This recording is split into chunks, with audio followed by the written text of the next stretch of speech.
Today, we have a webinar that we're very excited about: attracting, hiring, and retaining people with disabilities. And we have our special guest, RespectAbility, with us, who are going to, teach us all about everything we need to know about attracting, hiring, and retaining people with disabilities. I am Yvonne Sims, Educational Programming Manager sitting in Atlanta, and I'm joined by Carla Norris, Equitable Access Education Associate, that was a lot, who's sitting in Brooklyn, I believe, Brooklyn, New York, yep. We'll be helping with everything kind of behind the scenes once we kind of hand it over to RespectAbility. So we'll be monitoring the chat, looking at questions, and just, helping out here as Candid hosts. And if you don't know Candid, you should know, hopefully, that we are the coming together of two nonprofits, Foundation Center and GuideStar. And together they have over 90 years of experience in the nonprofit sector. Every year, millions of nonprofits spend trillions of dollars around the world. Candid finds out where that money comes from, where it goes, and why it matters. Through research, collaboration, training, and our many, many partners, we make sure that the nonprofits have what they need to do good work. So we're glad you're here in one of our sort of trainings where we're really teaching you more about the nonprofit sector and particularly about this topic. And now I'm going to turn the controls over to our presenters from today from RespectAbility, and I'm going to stop sharing. And I'm going to go off camera and tell you a little bit about them. Graciano Peterson is Vice President of People, Culture, and Learning at RespectAbility. Graciano is dedicated to advancing equity across all sectors and providing accessible opportunities for upskilling and advancement. We're going to ask him what that means. Prior to joining RespectAbility, Graciano worked in adult education and school leadership. He has over 15 years of adult education experience and is passionate about making education accessible to all types and levels of learners. Kevin McCloskey is the Senior Director of Leadership and Workforce Development at RespectAbility. Kevin has more than a decade of experience in the human resources and workforce development industries.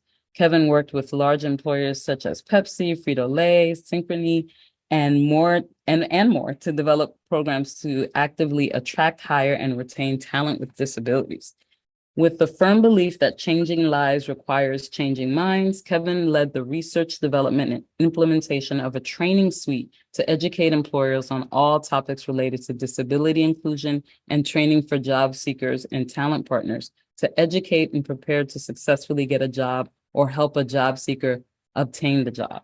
Kevin built a network of 10,000 plus nonprofit organizations, wow, like educational entities, workforce centers, vocational rehabilitation offices, veteran groups, etc., that refer the best matched talent to employers. Before joining RespectAbility, Kevin was the VP of Development with Good Games, which uses game-inspired tools and experiences to gather story-based data and enhance employee engagement, ignite productivity, and improve mental health in the workplace. Wow. Okay. So we're going to have questions, but I will now turn it over to Kevin and Graciano. Thank you.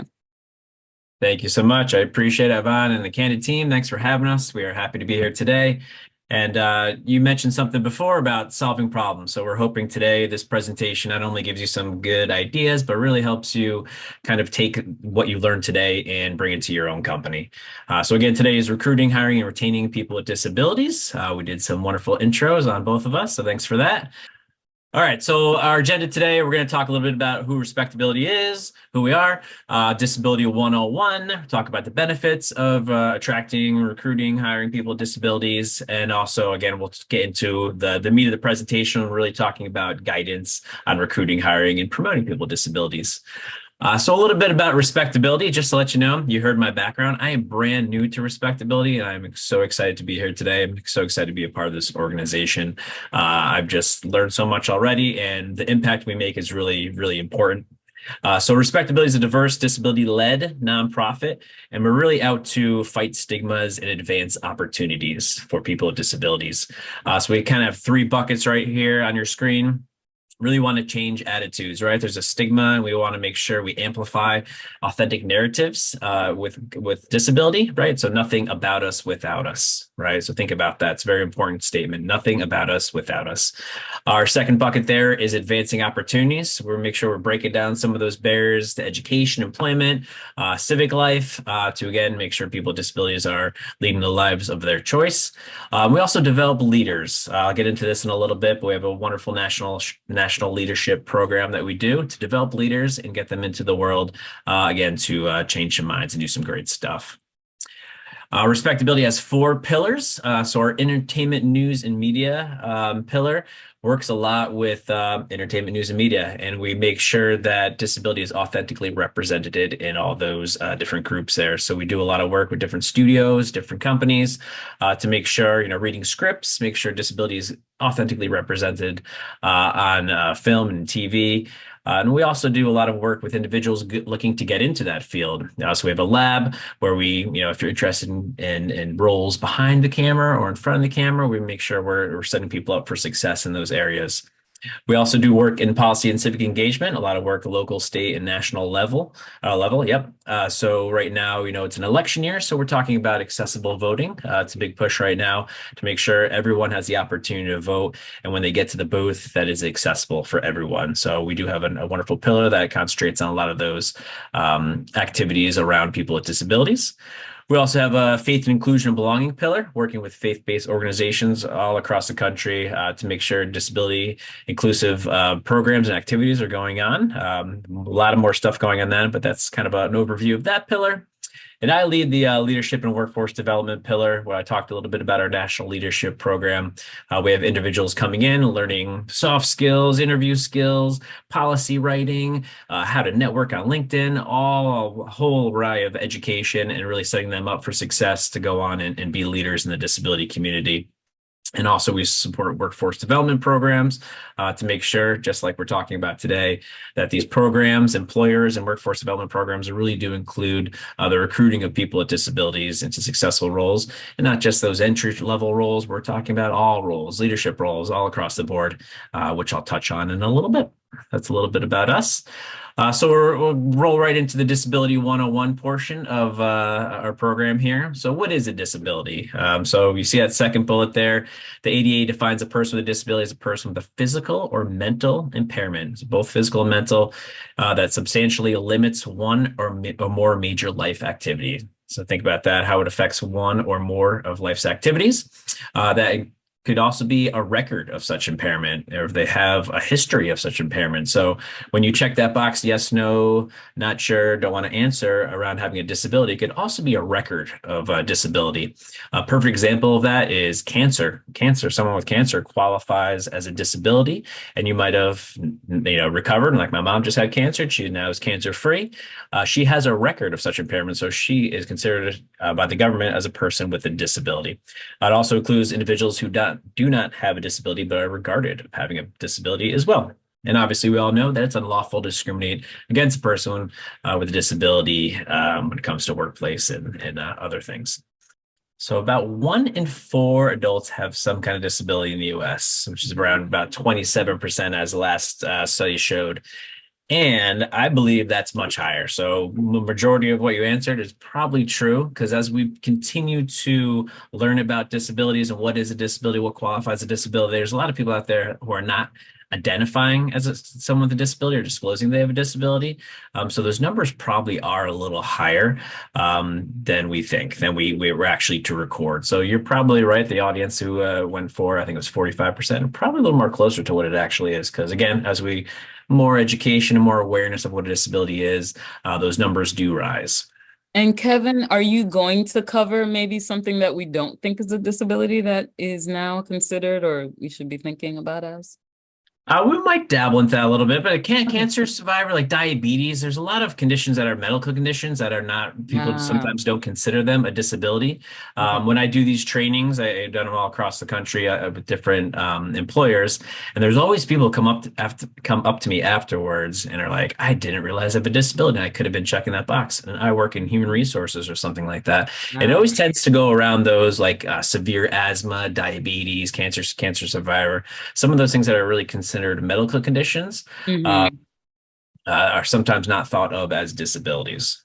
Same thing with mental health or anxiety, things like that. Absolutely. Yep. Yep. Okay, thank you. Thank you. Please feel free to jump in when you want to. I think someone mentioned, right, 61 million people in the US have some type of disabilities.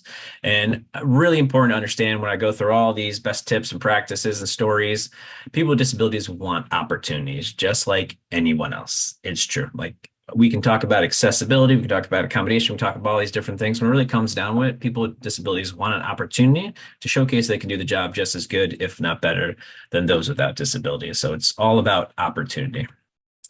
All right, so we have on your screen three photos here. So disabilities are temporary and permanent, right? They could be both apparent and non-apparent. In the past, maybe visible or non-visible, we've heard before. So they could, as you see, 7% of disabilities are non-apparent.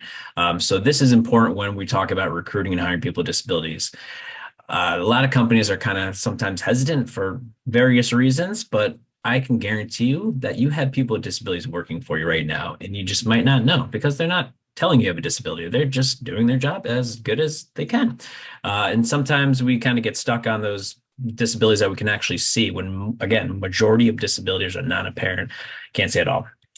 So also, I got a grim stat I'll put up here in a second, but disabilities are also from birth to acquired later in life. A lot of us acquire disability sometime during our life, and we also age into disability as we get older. And there's a grim stat out there that really says that you have more of a chance than getting a disability than you do of passing away by the age of 65. Kind of a grim stat, but something to think about because disabilities are really everywhere. They can affect you at any time during your life. So again, something to think about. So if this is, you might have heard people with disabilities considered an untapped pool of talent, which to me creates an opportunity, right? A great opportunity to tap into this talent pool that a lot of companies don't, to be honest with you. So if we look at the labor force participation of a couple of months ago, people with disabilities, 24.4% are in the labor force compared to 68% without people with disabilities. And the unemployment rate is, people without disabilities is around 4%. People with disabilities is about 7.7%. And that has been pretty consistent over time. During the pandemic, post-pandemic, we've seen a good uptick of people with disabilities getting meaningful employment. And that's because, work from home opportunities, people looking for finding different sources of talent and actually recruiting people with disabilities like they should have been in the first place, but it's creating opportunities for people with disabilities. So there's been a little bit of uptick, but we consistently kind of see the unemployment rate for people with disabilities is typically double that of people without disabilities. And kind of going to your question before about, what type of disabilities are out there. On your screen right now, you have 10 individuals, all from different backgrounds, all different fields and jobs, all are people with disabilities. So again, I worked with employers before and I hear cringeworthy things all the time. And one of them is, we have this job. Like what of our jobs can people with disabilities do? And the answer to that is any of them. And people with disabilities can do any jobs. It's not just one job, not just one disability can do one job. There's, disabilities that kind of get pigeonholed into those same roles or they're perfect for that role. It's really the person, right? It's person first, right? The disability is a part of the person, but just because they have a specific disability doesn't mean they'll be perfect fit for a role. It's really finding the best person for that role, and that person so happens to have a disability. And that's kind of evident on the screen, as you can see. 10 different individuals, all different backgrounds, all different fields, all successful in those fields as well, I might add. All right, so let's kind of get into why attracting, recruiting, hiring, promoting, retaining individuals really is smart business for your company or if you're promoting it. It really does strengthen your company. So we'll talk about some of those talent ads. Again, talent for all roles. So in my experience, I've been doing this for about 11 plus years, working with employers on their disability inclusive hiring programs. And we've hired warehouse workers, we've hired sales reps, we've hired scientists, helped hire managers, plant managers, human resources officers, all across the board, right? All people with all different backgrounds, similar as they have a disability. Again, they can do any job. It's really just finding the right match for the right talent. Further innovation and creativity. People with disabilities think outside the box. They have to figure out ways to do things different based on their disability at some point. So they're thinking, they're innovative, they're creative, and how they can actually do it. One of my favorite stories is Dan Aykroyd. If you're, I know the Ghostbusters just came out, the second new one. And Dan Aykroyd talks about how he has Asperger's. He openly talks about having Asperger's. And it really helped him become who he is as a comedian and a director and a writer and a producer. He was fascinated with two things, if you can kind of guess it: detective work and ghosts. Loved them both. Fascinated with them. He kind of just went in and immersed himself in everything possible about those two subjects. And from there made Blues Brothers, and he made Ghostbusters.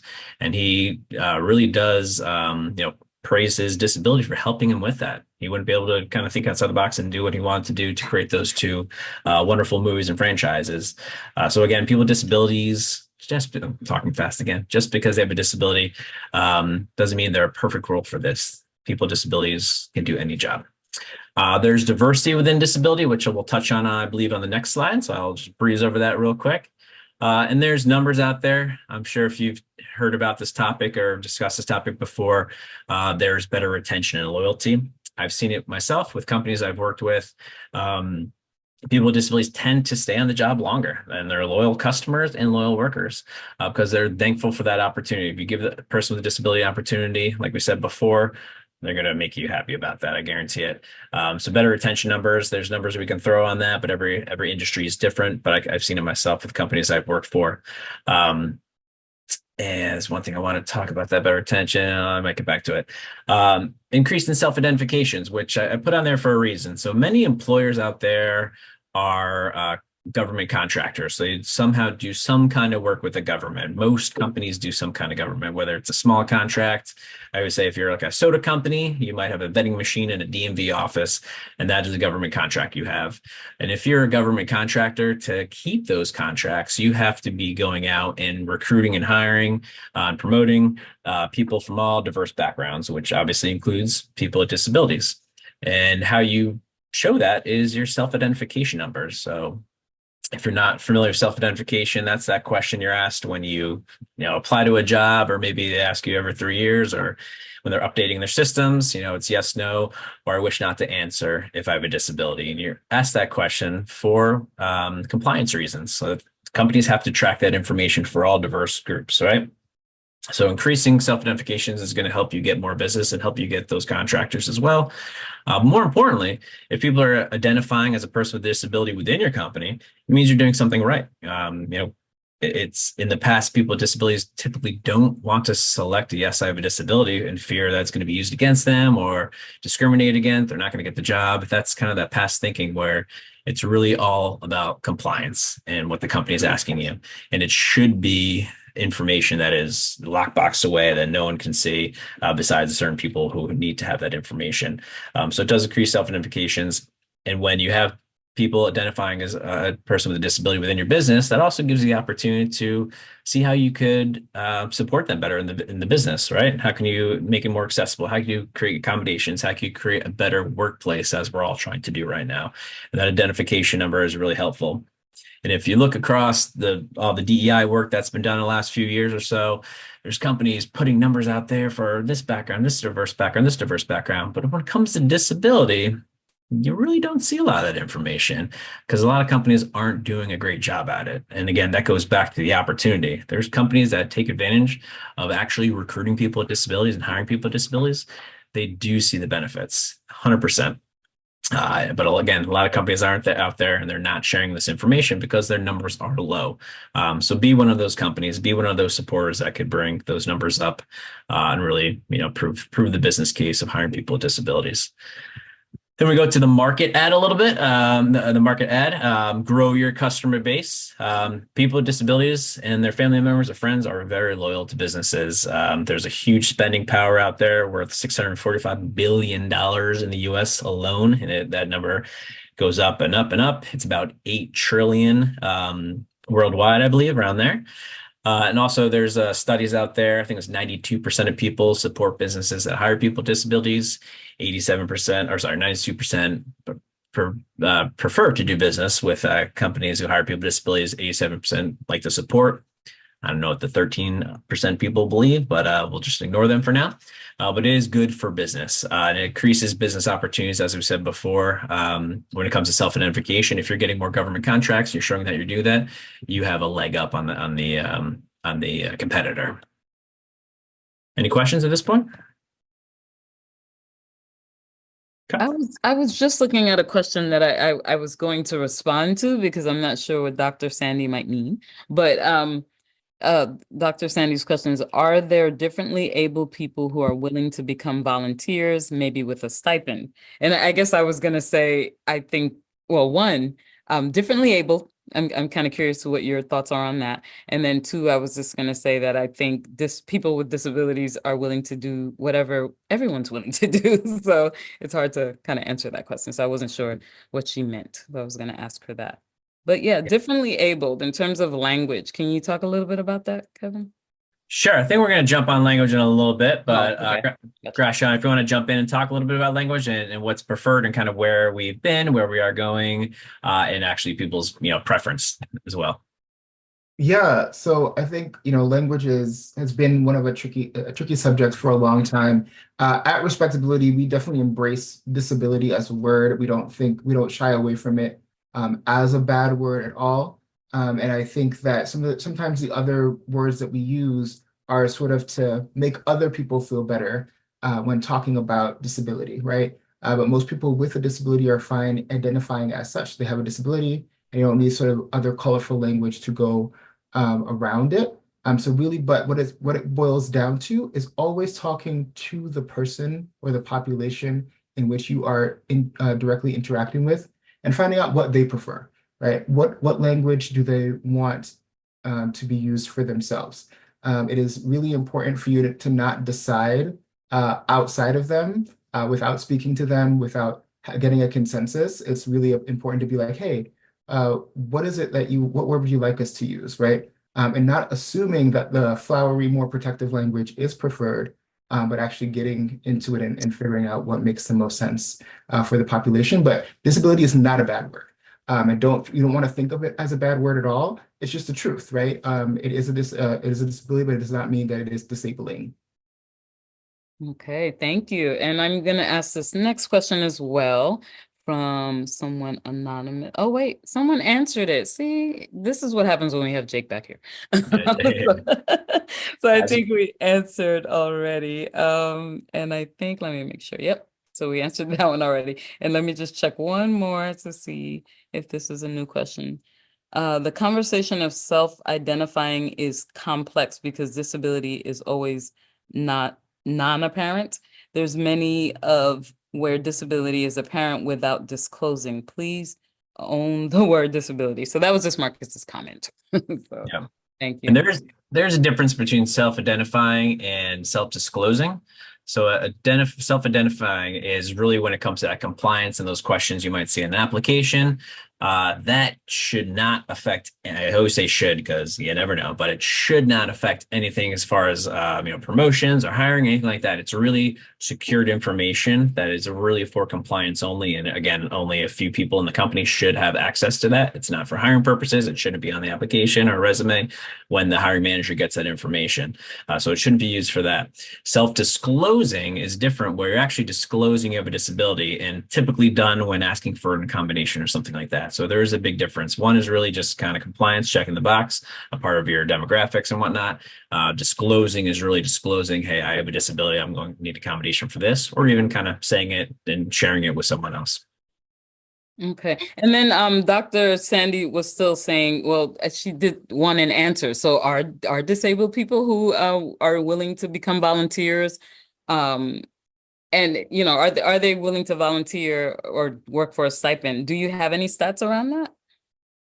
Yeah, that's a really interesting question. I feel like find it to be a little incomplete. Maybe I'm not really sure what you're getting at, Dr. Range. Maybe if you could just elaborate a little bit more. But what I would say is that just like anybody else, right? If there is a volunteer position that people are interested in, people are willing to volunteer, stipend or no stipend is really just around who you're looking for. And I don't think there are stats on we have to deliver to you on people with disabilities and their willingness to volunteer outside of other people's willingness to volunteer. It's really just about time, availability, and interest, right? For anybody who wants to volunteer for anything. Yeah, that's kind of what I was getting at. And Sabrina, yes, we will get the recording and the PowerPoints in an email. And then Beth just said the LGBTQIA plus stat seemed a little low because there seemed to be, it seems very common in the autistic community. So that was just a comment. I don't know. Yeah, I think all of these stats are heavily dependent on self-identification, right? And so I think what we have to really just understand is whether people are willing to identify as members of both groups openly. And so it's really easy, I think, to maybe identify in one group and not necessarily other. There's so much stigma around identifying yourself in any way that sometimes it's just harder to decide that I'm going to identify in both places or what have you. So it's just a data that's available, right? That's what it's based on. Gotcha. Okay. I think we can move on and ask the little questions a little later. All right, perfect. Thanks. Keep them coming. I love the questions. Mhm. So this slide kind of speaks for itself in a way. There is diversity within disability. I know there's a lot of great programs and progress when it comes to DEI and all that wonderful work. But I always say when you're hiring or recruiting and hiring people with disabilities, you're also increasing your diversity all across the board. And if there's anything important to get out of the slide, one, diversity with disability. Two, make sure you're looking at your data. A lot of companies are scared to say. The first question I have is like, what's your data on hiring people with disabilities? You know what your percentage is? And they're like, no, we know what it is for every other group except for disability because we're probably not doing it well is always the answer. So look at your numbers. Work with your applicant tracking system vendor and your partner. Look at your hiring numbers. Pull out that data because then you have an opportunity to see where you're at and where you need to grow, right? It's okay if it's low right now. You have an opportunity to grow. A lot of people probably aren't identifying a disability, so there's a lot of work to do around that to increase those numbers. But really take a look at those numbers so that's a good, base point where you can start from there and continue progress. So make sure you're looking at your numbers. Some companies are scared to or really don't like to look at their numbers often. So make sure you do. And you can see, again, there's correlation between disability and diversity as well. Again, the companies I worked with in the past, I look at all their data and you can see every group increases when you hire people with disabilities. So proof is in the pudding. Make sure you're including disability in your programs. All right. All right. So let's get to the attracting and hiring and retaining people with disabilities part of it. So we're going to talk a little bit about who is a talent partner. There's different names for that. I like to call them talent partners. We're going to talk about how we develop those partners. How do we bridge the gap between job seekers with disabilities, the partners, and you as an employer or whatever organization you're working for, increasing the pipeline and some resources and natural supports as well. So I call them talent partners. You might know them as nonprofits or community-based organizations, something like that. Basically, they're an organization that provides some kind of services to job seekers with disabilities.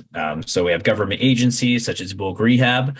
If you're not familiar with vocational rehab, it's one of the first questions I ask HR professionals is, do you work with VR? Most of them don't know what it is or haven't before. So make sure you're familiar with your vocational rehab office. They usually have one very close to you. They're in every 50 states, and there's always an office around within that state. So there's also workforce centers. Workforce centers have people that help job seekers. People have veterans of job seekers and people who help job seekers with disabilities. So in those workforce centers, you have several contacts which can help you. There's also nationally known ones such as Goodwill or Easter Seals or Goodwill Easter Seals. So there's kind of those well-known national nonprofits.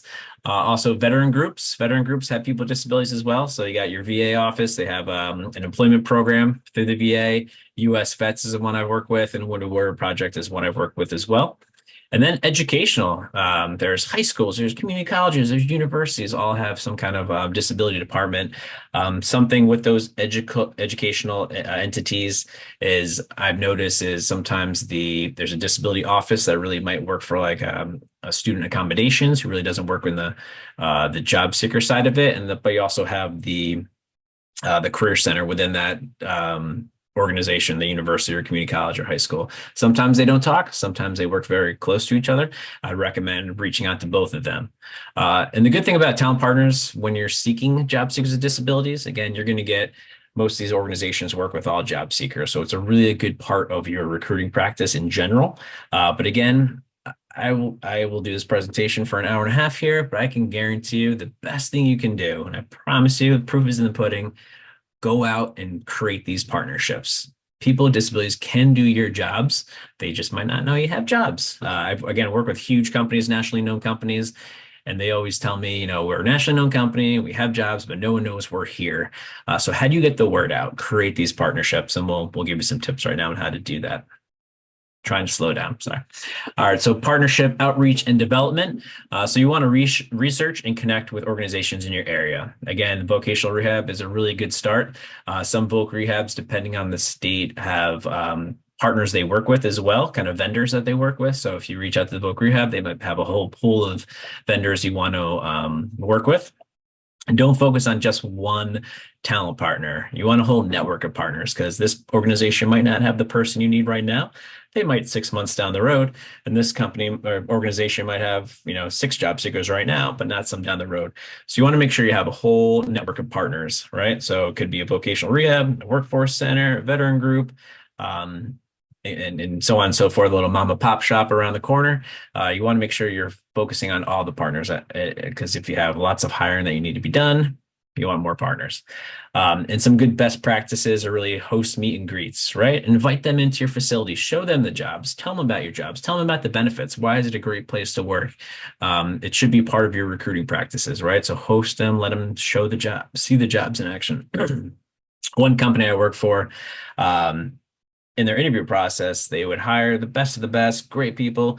First day at work, they'd be like, I can't do this job. So we said, did you ever think about during the interview process, take them through the warehouse or take them through the show floor, whatever it is, show them the job so they can get a better feel for it. So you're not wasting everyone's time, right? So they had started doing that during the interview practice, actually showing them the job. So they got comfortable and they could visualize it, see if it's a good fit for them. So again, host meet and greets, get the HR team there. If you have people with disabilities working for you now that are comfortable being a spokesperson for the company, it's great to do that as well. Lunch and learns. Again, it's a benefit on both ends, right? So you can't just be like, hey, find us people. You also have to, it's a partnership. So you want to make sure you're developing that partnership. You can have some of those community-based organizations or talent partners come in and do some lunch and learns on different topics. You can go there to their facilities, do a lunch and learn with them. You could attend some of those job fairs.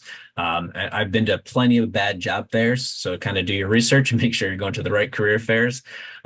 Be out there in the community, be out there, have a table, talk to them, volunteer. There's many things you can do to create that partnership. But right now we're talking about, the talent within those organizations.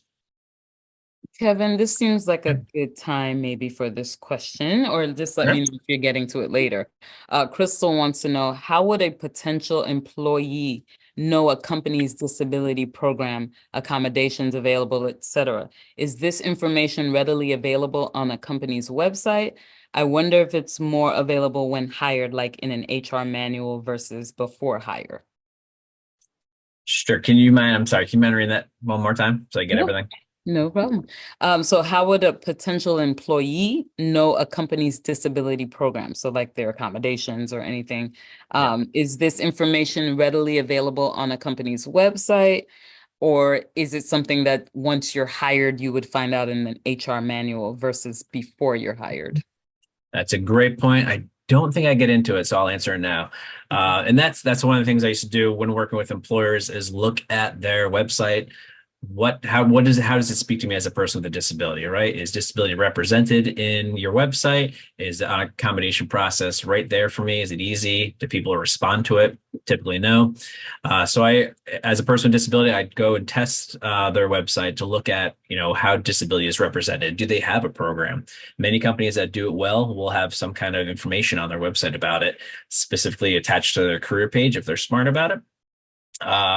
Also, when I work with companies, I would look at their accommodation process. Some have very legal language that really shows me that they're scared that I'm going to ask for accommodation. Some are very supportive and say, hey, we accommodate individuals. Let us know. Here's the process. So those are really kind of things you can look at as a job seeker, looking at those websites to see if there's anything there. And they'll usually talk about their program as well. So again, for the employers on the call right now, that's something to look at. Take a deep dive in everything on your website. Is disability even represented? I see a lot of CEO pledges out there that talk about diversity, all different diverse groups. And guess what? No disabilities on there. So as a job seeker, go out and kind of look at, you're also interviewing the company you're looking to work for. So some of that stuff's not there. You can definitely see the comparison of companies that do it well and don't do it well. So that's something to look at. That answer the question? Yes, thank you so much. Okay. I don't think I get into it, but maybe we'll see. All right, so bridge the gap, educate. So this is very important, right? Instead of, I used to go into nonprofits or talent partners and tell them about the company I was working for to start a disability program. And a lot of the partners were like, yeah, we hear it all the time. Companies want to come in and meet with us one time. Maybe we don't hear from them ever again. So it's really important to develop that partnership. I call it partnership for a reason, because it's two sides working together to accomplish a goal, right? So there is a partnership. So really educate the talent partners out there on what you're doing and keep in constant communication, right? It's not just, hey, we'll go apply in our website. That's not something that we want to hear, right? We can all do that already. Send them jobs every week or every month. And don't just post it on the state workforce bank. That's kind of a check the box situation. You want to really go out and communicate with the talent partners. And that's why having a nice network just takes time to send an email, send it out every week, every month, every quarter, whenever your hiring happens. So when you're educating your talent partners, you want to make sure you're telling them what kind of jobs you have. Right? What are the jobs? What are the job titles? What does it take? What is the background? And go beyond the job description. We all know sometimes job descriptions aren't a perfect reality of the position itself. So tell them what makes the best candidate for these roles. What makes the worst candidates? Why shouldn't they apply? Do you have hiring seasons? I know a lot of companies that I work for hired a lot in the beginning of the year and through the summer, and then it kind of cooled off after that. So if you are a company that has hiring, ups and downs, let them know about that. And when you do, it's really time to hire. Give them enough prep time to reach out to their job seekers so they can refer the best people over. What's the application process like? That's very important to know. Some are, do they have tests? Are you taking some of those tests on applications? You have to hand in something. Do you have to, how many interviews will there be? Again, going back to job seekers with disabilities, looking at the website, some great companies really show you exactly step by step what the interview process is going to be like so they can prepare for it. And that's a really great best practice in my mind. And share success stories, right? So if you've had success hiring people with disabilities or success stories in general, share those stories. What makes the best applicant? What makes the best hire? What makes people successful at your company? And then again, these talent partners will go back to, most job developers, they're individuals who work with job seekers with disabilities. They work with anywhere from like 20 to 50 individuals sometimes. So they're going to go back and say, hey, this is a good match for you. You apply to this job. So make sure you're giving them the much information, much ammo to go back, educate their job seekers so they can send over the best match talent for your roles. Learn from talent partners as well. They don't just have job seekers. They also have funding. They also have knowledge. They also have things that can really help you and be more inclusive for people with disabilities. So a lot of those voc rehab and workforce partners, even those other nonprofits and nationally known ones, do sometimes have funding for accommodations. If there's something that might seem a little expensive or maybe you don't even know anything about it, lean on those talent partners because sometimes they have the right knowledge to help you, might know some funding ways to even support you in that accommodation process. And some have paid training programs as well. A lot of on-the-job training where they support some or most of the costs to bring someone on. That's not just for job seekers with disabilities. So there's some really great programs out there that you can tap into. Some might come with a little more red tape than others, but there are a lot of great things out there. So learn about your talent partners, learn from them, interview them, see what kind of supports they can do to help you be more disability inclusive. All right, so I kind of touched on a little bit before, but again, you want to increase your pipeline. I always say, again, I said it before, the best thing you can do is go recruit people with disabilities, right? There's a lot of things I've heard like, oh, we're not fully accessible yet, or we're not ready, or we tried, so on and so forth. I've seen it work time and time again. Go out and develop these partnerships and hire people with disabilities. So again, attend and host career fairs. You can host some at your site. I've seen that work a lot. Again, the more the individuals see your jobs, the more comfortable they're going to be with either applying or not applying. That will kind of eliminate some of that wasted time. Send job leads to all your organizations on a consistent basis. Again, you could post your jobs a million times on those job banks. And I apologize if anyone's on here from the job banks, but those are really not the best way to do it. It really is consistent conversations and consistent reach out to these organizations. And again, it could be just one email with like, here are our jobs for this week, or here are jobs this month. Here's what we're hiring for. Here's our hiring event. It's an email. Have someone in charge of that. Make sure they're doing it on a consistent basis for your hiring needs. Provide feedback to talent partners. If you have someone apply, tell them why they didn't get the job. A lot of the times working with talent partners and employers, I've worked with employers and I hear why the interview wasn't successful. You know, they didn't use a STAR method. They didn't use any examples. They said they never made any mistakes. There's stuff like that where individuals are perfectly qualified and don't get the job, and then you kind of never hear from it, or they apply and you never hear from it again.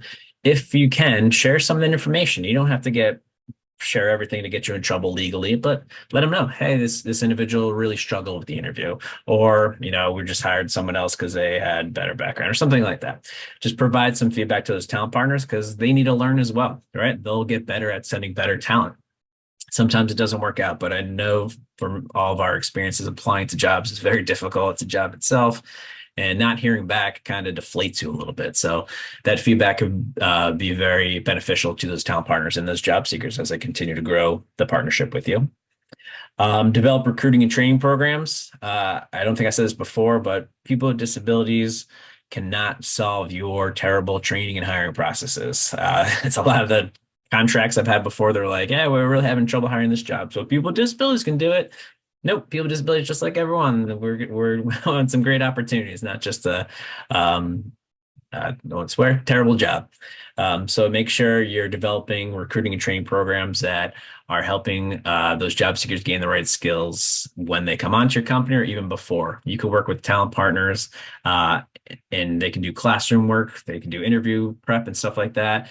Really help you to help those individuals develop those skills before they apply to your roles. So a nice training program can be very helpful.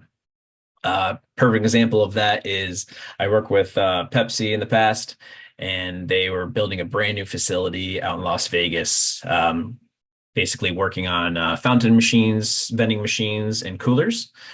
So what we did is they wanted to hire almost everyone with a disability in the organization into that new facility. So what we did was we partnered up with Voc Rehab, a workforce center, a couple of veteran groups, a couple of local organizations, and a community college. And we had people come who thought they were a good fit for the role. They went through a whole training about what the jobs are all about, what's Pepsi all about, so on and so forth, getting kind of some of that classroom stuff. And then we went into the facility and then the opportunity to really tinker around with some of this equipment that would be part of the job. And there, magic happened, right? So we had individuals who absolutely were terrible at interviewing, just couldn't get through that interview process for various reasons. But when they got into actually doing the job, they were amazing at it and perfect fit for it. So seeing someone do the job is different from some of these silly interviews that we have to go through, especially for some of those jobs that really don't require great interview skills at times, So that program really helps the company employers see, oh, wow, look at this look at this talent we have. These are perfect matches for the job without going through that formal interview process where we're just asking questions and kind of getting responses. So there's opportunities to develop those programs. It takes a little more work, but I guarantee you the work will pay off. So there's opportunities to team up with those talent partners as well, and they might have funding to support that as well. So Kevin, Elisa has a really good, timely question. Can you please speak about recommendations for small nonprofits? This info sounds like it's targeted at companies like Pepsi that are, larger, maybe for profit. We have 10 staff, so we don't hire very often. Developing a pipeline when you aren't hiring constantly seems nearly impossible. Sure. Yeah, I mean, that's for a pipeline of talent. If you're hiring as little, you can definitely, you don't have to, obviously you don't need a huge pipeline, but you still need to develop these partnerships if you're looking to hire people with disabilities. It's nice to have those recruiting efforts kind of go all the time. Like I've worked with companies who aren't hiring right now, but they're still out there at career fairs, still getting their name out there because when the time comes, they want to be able to reach out to those talent partners to get that talent and promote what they're doing. I do talk about Pepsi a lot. I apologize. I have to stop doing that. But there's little town banks that have great diversity disability programs. There's breweries out there doing some great work. There's movie theaters. I have a movie theater locally that does a great job. And again, when you do it right, all of a sudden you don't really have to do so much outreach because people are now coming to you. Once you start hiring people with disabilities and proving that you're a good company that does it well, it's much easier to do it. So it is on a smaller scale as well. Increasing the pipeline, obviously is a pipeline if you're hiring tons and tons of people. But if you're not, still want to make sure you're developing those relationships, still being active in the community, and hiring people when you need to. Is that helpful? It is, and then people were dropping things in chat saying they work with their local high school and, they work with other nonprofits. So definitely scroll through folks on the call to see what other recommendations there are. Because our audience tends to be smaller nonprofits, so they're always going to want to know, like, well, how do we do that? We don't have all of those, those resources. So, but Yeah. I do agree with what you say. It tends to be once a company does something well, of course, I'm going to tell my friends and, on and on. So I think that will definitely help. I definitely think partnering with other nonprofits as well is going to be a way to make sure that you're able to do it. Your pipeline doesn't have to be this big elaborate thing, right? It can just be just a way for people with disabilities to be able to learn more about the work that you're doing, to see if this is a career that they can pursue. So another option would be like, we at RespectAbility, we do a fellowship program where we bring in people who are essentially interns with us for a while, and then they get prepared in some job readiness skills. What could happen is that you can partner with us, and then as you are ready to bring in maybe your own fellow or your own intern, or maybe somebody in a part-time role, you could reach out to us, and we have some fellows to recommend to you, and maybe you can bring somebody in on a part-time basis to see what it looks like, and we can help support that transition, right? Because we do have those people who are looking for those positions. So I think that's another way to look at it. And I just also wanted to highlight for you, Kevin, that people were asking you to sort of expand a little bit of what the STAR method is. If you talk a little bit more about what that STAR interview process looks like. Yeah, absolutely. So mock interviews is a good thing to do with different talent partners out there. When we talk about the STAR method, it's an interview practice which follows STAR, and hopefully I get it right. So S stands for like if you're asked a behavioral based question, like tell me about a time you made a mistake at work and how did you learn from it? So you want to follow the STAR method, which is S, talk about the situation. So, I was working at A and B company doing this work. And then T is like the task that needed to be completed. So I was working at A and B restaurant and I needed to, make sure I was waiting on tables and I had so many tables. I had to make sure I was giving everyone the same customer service and delivering food at the same time. Then A is the action that you took. So, when I was getting overwhelmed, I was able to, communicate with the bus person to help us, get the table ready. So I was able to bring drinks out. I was able to multitask, really talk about the action you took to solve the problem. And then R is the result. So what was that positive result? So S, situation, T, task, A, action, R, results. And it's a really perfect way to kind of formulate an answer to a question, especially those behavioral based questions that you get that sometimes really just kind of throw you off in an interview situation. This is what we work on with our job seekers when they're preparing for an interview, because it really does help tell a story in a perfect way. And again, we've been interviewing lately too, and a lot of people don't follow this, and they kind of just go off on tangents, or sometimes they don't even give me a positive result. It's like a negative result. I'm like, why'd you give me that question? Or why'd you give me that answer? So again, if you talk about the situation, the tasks that needed to be done, the actions that individual took to solve that problem, and what was that positive result, it does help, again, put together some of those perfect answers for those tough interview questions. That help? I think so. Can you want to take one more? Sure, why not? Okay, so Gwen is making me read a lot. It says, this is not really a question, but perhaps something you can address. Within the deaf, hard of hearing community, if a deaf person applies for a position and is contacted and subsequently invited for an interview, the deaf applicant at the time discloses that she or he is deaf and will require an accommodation in the form of an American Sign Language interpreter. Often the response is, oh, we don't have anyone here who does that, or will you bring someone who can help you, or that's not something we do. This is not only off-putting to a potential outstanding employee, but it also puts the applicant in the role of educator regarding the ADA, but also often ends up causing the employee to go on the defensive, defending their right to accommodation. Here's the question. Look, and that's what you put. LOL. Do you educate employers regarding the necessary cost of accommodations and how to address those expenses in their budgets? Yes, absolutely. And that is a circumstance that happens way too often. So it is a responsibility of the employer to give that accommodation, right? So they need an interpreter. That's what they need to do for the interview. That is their responsibility. And we do talk. So there's trying to think of a perfect example. So we do educate employers on the accommodation cost and how to, budget for it. It should be in your budget for talent acquisition. And it could definitely get expensive at times, but interpreter for an interview is definitely something that is required. So they should be doing that. And again, that is a typical situation. So what we typically do for individuals on the job seeker employee end, come up with recommendations, because I know some employers are, again, if we don't know, we're scared of it, right? So if you're an individual that gets that response, you can let them know of interpreter services around in your area. Again, you shouldn't have to do that, but sometimes we do have to push a little bit. But most companies I've worked with, we've been able to set them up with either a local interpreting company or whatever the request is. And also there's national ones where if a situation comes up like this, they can easily type in the information and they get someone to help with, I think it's called video relay, where the individual can support that interview practice. So yeah, there's a little bit of education, and I always say accommodations is one of the scariest things that HR and teams tend to get freaked out about when hiring people with disabilities. I think that's one of the reasons why employers are so hesitant about it so far, or often. But so we always forget about that word before accommodations, which is reasonable accommodation. So it's got to be reasonable. Like that interpreter for an interview is definitely reasonable.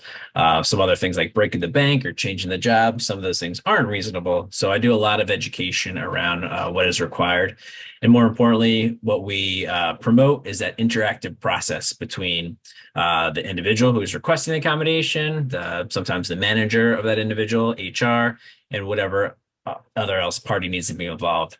Like I said, sometimes you can lean on the talent partner who's either worked with an individual who has more information on that specific accommodation, because typically they're usually case by case basis. There's a accessibility we'll talk about in a second, but there's that interactive process. So we want to make sure that interactive process is there, and more importantly, educating people who are conducting interviews that they're supposed to be providing some of these services. That's kind of a long-winded answer, so I hope I answered your question. Very good. Thank you. Okay. That was from, all right. So perfect. All right. Thank you. Good. Any more questions? I think we're good for now. All right. Perfect. All right. So supports, one of the best things I've ever heard out there is from my friend out in Phoenix. Her name is Maggie. And she said employers need to focus on ruling them in rather than ruling out, right? So just like you said, that question's perfect timing. I promise it wasn't planned in question. That's a perfect opportunity to realize that we want to rule people in rather than ruling them out. And that HR process, we're usually looking, trying to get everyone out so we can find the best people to interview or the best people to hire. But we often rule a lot of people out that are great fits. And that's, for example, that person's like, oh, we don't do that here. So sorry, you're out. When that could have been one of the best employees. And I'll share a story around that where I had an individual who was deaf. I went in for an interview and I worked with this individual, complete rock star, just great attitude, great worker, great experience. Went in for this role that he was perfect for.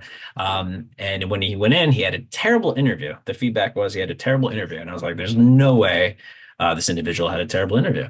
And when I spoke to him, he told me that he got an interpreter that he was not familiar with, and they were not interpreting what he was saying correctly at all. So it made for a very uncomfortable situation for everyone involved. So working with this employer and having a nice relationship, I said, can you give this individual another opportunity with a different interpreter? Went in, aced the interview, perfect interview. So that's another thing to think about, especially with this community. The interpreter might not be the great fit or interpreting exactly everything that's said. So that's something to keep in mind. It's a whole nother presentation I can do. But again, ruling people out just because they need an interpreter, you're missing out on some great talent. So think about ways you can work around the box. I always say don't break the rules, but bend the rules sometimes to really go out and find some good talent. And reasonable accommodations really are an adjustment of differences, right? When it comes to accommodations, I always go back to the pandemic. Most of us got, kicked out of our offices and we had to go home. We worked from home, which is something that people with disabilities have been requesting and asking for forever. And all of a sudden we were allowed to work from home. We were allowed to do all these different things and flexible schedules. But we didn't have to, get doctor's notes or go through this terrible process with HR and all that stuff just to be able to do our job the way we need to do it to be successful. So again, think about how we rule in rather than ruling out. And if you're an employer out there with your accommodation process and kind of going back to that story, the individual about interpreter, make sure you review your accommodation process and that's working. Just don't put something up there. Just don't put an email that's not going to be answered or a phone call that's not going to be answered. Make sure you're looking at your accommodation process from point A as a job seeker or an employee all the way to are those accommodations being approved, right? So that's where you talk about data and metrics. Look at how many accommodations were actually asked for and how many were approved. The best companies have approval rate of 80 and above because most of them are easy to do and don't cost any money or don't cost a little bit of money. And that little bit of money is a lot less than turning over an employee that's a good fit. So again, look at your accommodation process. Does it work? Is it accessible? Are people responding? Is it interactive, as I talked about earlier? And look about how many is actually approved. And if you're not getting a lot of accommodation requests, you're probably doing something that you need to change. So again, is your company disability effective rather than disability friendly, as a lot of companies say? So I'll stop there. Any questions? There is one. Marcus says, let's talk money. Fact, workers with disabilities earn a median wage of 66 cents for each dollar earned by workers without disabilities. How do we start to address this disparity? And do you educate on the ability to work and still maintain benefits that keep individuals living in their communities independently, like Medicare and Medicaid? Yes, Grash, I was jumping here too, but I mentioned our policy pillar earlier in the presentation, and that's a lot of the work we're doing right now. And again, working with job seekers with disabilities a lot. I've seen so many cases where people don't want to take that job because they're afraid of losing their benefits. So there's a lot of work to be done, and there's a lot of work RespectAbility is doing to support that as well. Grash, anything to add there? Yeah, absolutely. I would just agree that our policy team is working on this, really steadfastly. Right now, there's a penalty essentially for people who are on Medicaid, and if they get married, they get less benefits, right? So there's an incentive to essentially not be married, but to continue to receive separate benefits because if you join up together, your income max is lowered essentially. So yeah, we're working hard on doing that.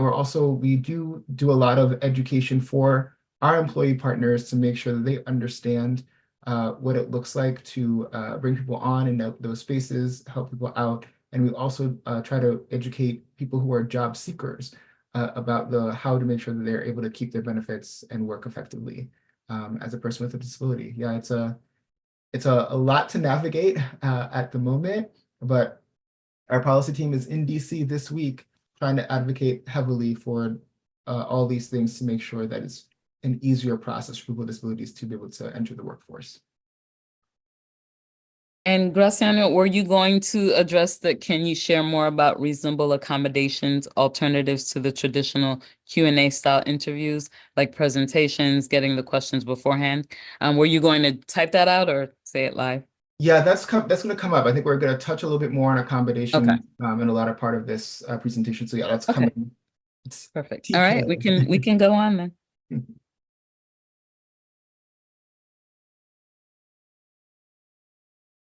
All right, so now I'm going to turn to Graciano in a second. Before I do that, let's share in the chat, what things can you make accessible? What things can you make accessible? All right, let's see what we get.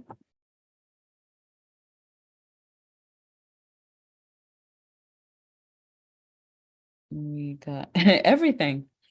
There you go. It's over. Kara said, Kara said you need to slow down. That's what we need to do, Kevin. Your space. Can wheelchairs make it through certain spaces? Lori said the limits are only in our minds. Erin also said, I agree, everything. Cheryl said anything the employee needs to do their job. I like this. Those are it for now. What are we thinking? Company websites, something else Elizabeth added. Office space and staff kitchen, says Jaylene. I mean, we are talking to the right audience because they got it Right. off the bat. It is everything, right? Everything can and should be made accessible, all right? So we try to make everything accessible when we can. So that means your digital resources, your print resources, anything that you are trying to communicate out to your audience, any information that you're sharing, it should all be accessible, right? So if there are processes that you're trying to communicate to your team, make sure that those are done accessibly as well. Any meetings and events that you have, whether they're in person or virtual, should also be accessible. And all your meeting spaces, if they're in person, should be physically accessible as well, right? And I think somebody in the chat mentioned that if there's a wheelchair, that make sure it can navigate around. You also want to make sure that there are different heights of tables, all those kinds of things, right? And we're going to get into how we make things accessible, right? There's a simple formula that I wanted to share about what accessibility looks like. And I think that is coming up next. So how do we get to full access? We have to think about individualized accommodations, right? Which are what people might need to interact in the space to get actual access, whatever the case may be, and applying universal design. When we have those two things together, this is how we create access for folks, right?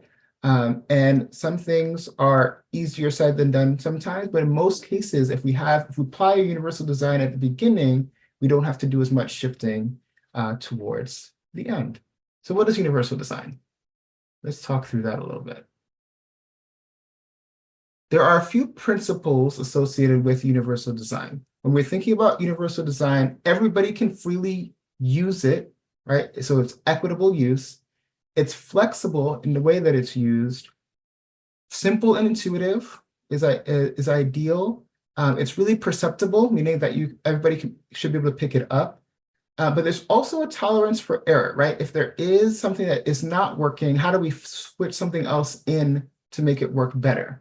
There should be very low physical effort, and there's size and space for approach and use that allows for all people to be able to use it, right? When we're talking about universal design, initially, that's a concept that was applied in architecture, but it actually can be applied and laid over many things, right? How we design curriculum, how we work out, how we bring people into an organization, how we host meetings, right?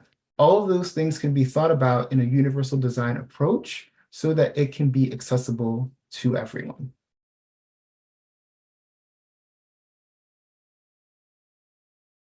Resources also need to be accessible. And there's a really easy acronym to sort of try to help you remember how to apply accessibility to resources. And that is FLAC, right?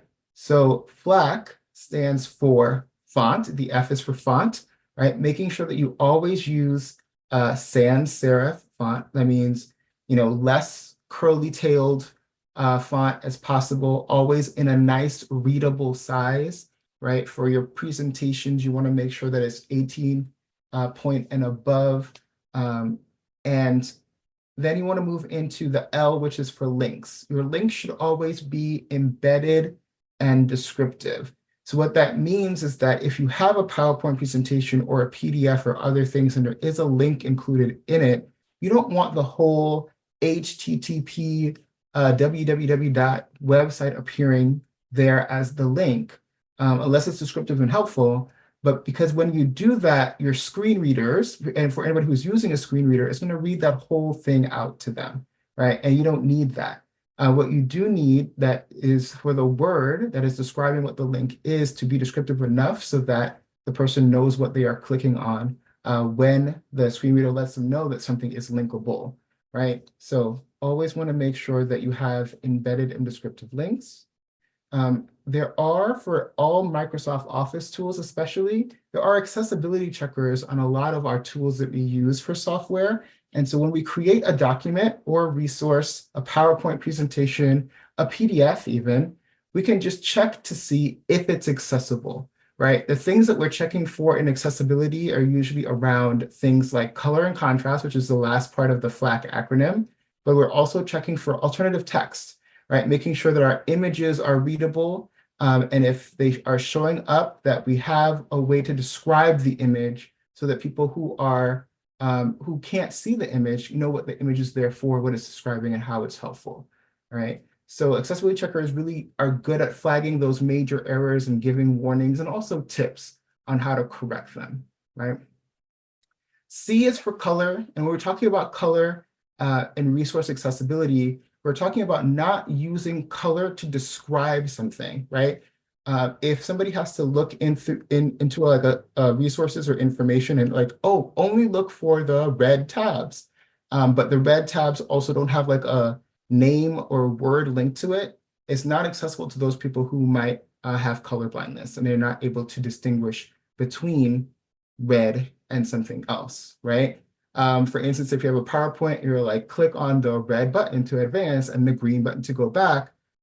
Maybe the words should be forward and back as well, in addition to being those colors, because that also just helps for people to advance and go back if they're unable to see those colors, right? And then we're thinking about contrast as well. We want to make sure that there's a heavy contrast between the background and the font that you choose, right?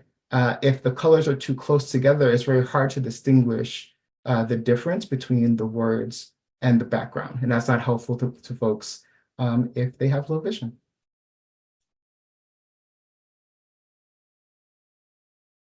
Another thing that's super helpful and an easy to apply accommodation sometimes is really thinking about communicating in a simpler way. In most cases, we like to call that plain language, right? And that's really just communicating in a way that your audience can understand when reading through something the first time, right? And plain language is a whole movement around just receiving more understandable information. We included a couple of resources on our page here for this, links to the Autistic Self-Advocacy Network, who have been really big champions of pushing forward this idea of using plain language, and also plainlanguage.gov, which is a website that helps you kind of understand how to make things more plain language, right? You really want to make sure that you're targeting whatever audience is best for you and your organization. But the reality is that if we have to keep your language at a middle school level in order for it to be understood by most people, right? We want to make sure that when we're communicating that we're able to get to at least that level, because we are able to then target some English language learners as well, people whose language is English is not their first language, and also making sure that we're able to convey the information in a plainer, easier way whenever possible. And so those principles for plain language are just making sure that it's well organized and easy to follow. It speaks to the reader and is in a really active voice and present tense. Use short sentences. Bullets are always a great idea as well. Using familiar words and lists and tables to simplify information. And when necessary, also images help to enhance and convey meaning. And that's a simpler way to talk through things for folks as well.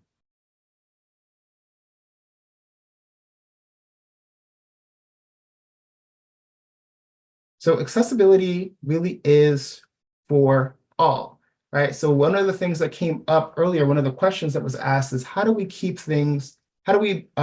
accommodate people in a more general way when we're thinking about interviews or different things that make it a little bit more accessible, right?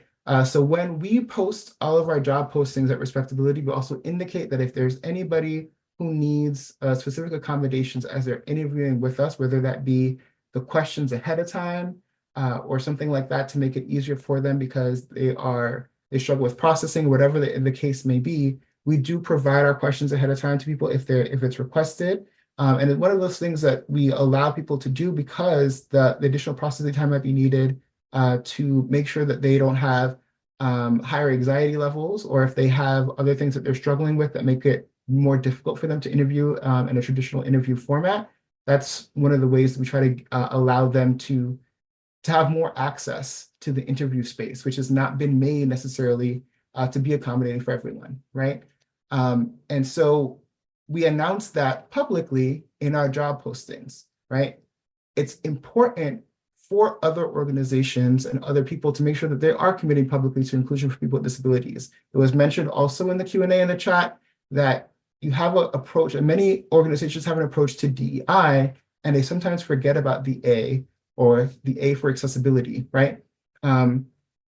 Really publicizing the work that you're doing and that commitment, making sure that it is included as something that is an important tenet, and that you list out as you're comfortable any statistics you may have around your board, upper management, staff members, or what have you, with the percentage of people who identify as having a disability, right?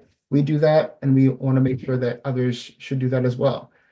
Make sure that it's welcoming to people with disabilities in everything that you do.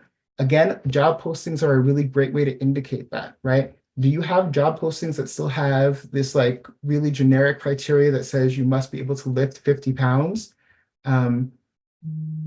Why? If it's an office job where they're working from home, why is that a requirement in your job posting, right? Sometimes there are subtle ways that are sort of discriminatory to people with disabilities that we want to try to avoid, right? So this is how you are more welcoming to talent with disabilities, by making those little corrections. Make sure that there are resources available to teach you and others what you don't know. Have training for people all the time. It's a consistent practice at our organization to have trainings on making our documentation accessible so that everybody feels comfortable creating accessible documents for all. Also, make sure that we are always including people with disabilities in feedback and requesting feedback about them, having focus groups, learning from them, and seeing what other things are not as accessible as we think they might be, right? And thinking through your language considerations. Are you using language that is accessible to everyone? Is it plain language? Is the language correct for the audience that you're trying to direct to as well? And always review your accessibility practices annually, making sure that you think about what might work and what might not work as you move forward, what is reasonable and not reasonable for your organization at this time, and what corrections you can make or get towards in the future. I'm going to pause there and see what questions I may have missed so that I can address those. Okay. There was one that I kind of took out of there. It says our grassroots nonprofit is small and doesn't have an HR team. If someone were to submit an accommodation request, it would be submitted to someone who is working very closely to everyone. We're trying to figure out a way for folks to submit their accommodation requests comfortably. Do you have any recommendations? Yeah, it definitely should come to somebody who is maybe a little bit more higher up on the team if that's the case, right? If there isn't an HR team, just somebody who is more at a higher level so that it feels like we're not going to a catch-all mailbox and then having an associate level person responsible for in being involved in what could be confidential information. So making sure that you just have a designated higher up person who is going to be responsible for monitoring a certain inbox where those requests might come in, or having them be listed on the website or page as the person to contact for those accommodation requests, so that it is a little bit more private and doesn't feel as public. But even small HR teams and organizations can handle it. We're an organization of 25, which seems very big to an organization of 10, but we were also once an organization of 10. Right. So we can get there, you can grow. And what you do is you take the small steps you can right now until you are able to do other things. Thank you.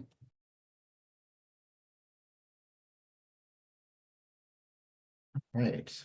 All right. No other questions right now. Excellent. I think we can probably move forward. I think there's a couple more slides. All right. So just general tips to keep in mind here. Communication is the most important. If you keep an open line of communication with everyone, you get a better chance of just figuring out what next steps needs to happen with accommodations, with accessibility, around how to improve anything in the organization, but also how to make sure that you're feeling like a welcoming place to people with disabilities, right? Always celebrate your wins. This is a win. Being in this space right now is a win. Learning that there are resources, that there is help out there, is a win, right? And then learn from some missteps that you have taken or you've heard from others that they've taken and not gotten to the right place, right? There's always a time to celebrate a win, learn from a mistake, and then move forward, right? Be realistic. Don't think that just because they have a disability that they are the right person to bring into a role, and everyone is a good fit, even people with disabilities. It can't just be about like, hey, let's do it. Let's just like force somebody into a role. Make sure that you're thinking about it holistically and how it all works. And always be open to new solutions. Reasonable accommodations can be accomplished in an easier and simpler way if we think through what other ways we can solve problems, whether that be software, whether that be additional conversations, whatever the case may be. But there's a way, and you just gotta think through it. So that's it, I think, for us. Yeah, just let us know how else we can help you, what other questions may come up as you're thinking and processing through all of this, and we're here to help. Thank you so much. We appreciate you every time you're here.